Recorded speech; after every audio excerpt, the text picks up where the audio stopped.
Dave, ano nangyari kay Harold? Bakit pinapunta mo ako rito sa ospital? Na-aksidente ang nobyo mo. Nasa operating room na siya. Inaasikaso ng mga doktor. Bakit siya na-aksidente?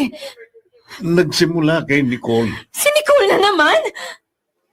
Nakita ko kasi si Nicole habang nakatayo sa barandila ng tulay malapit sa munisipyo. Mukhang tatalon siya. At nagkakagulo ang mga tao. Buti na lang nasunggaban siya ng isa sa rescue team na dumating. Tapos, Dinala muna si Nicole sa police headquarters dahil walang facility ang rescue team dito sa bayan natin. Pagdating doon sa police headquarters, nagsisigaw at nag-iiyak si Nicole. ano bang ibig mong sabihin? Nawala na si Nicole sa sarili niya.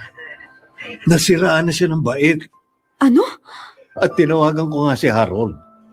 Sa pagmamadali siguro ng nobyo mo, ayun, na-aksidente.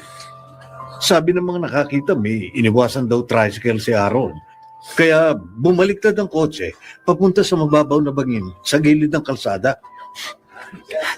Kumusta na siya?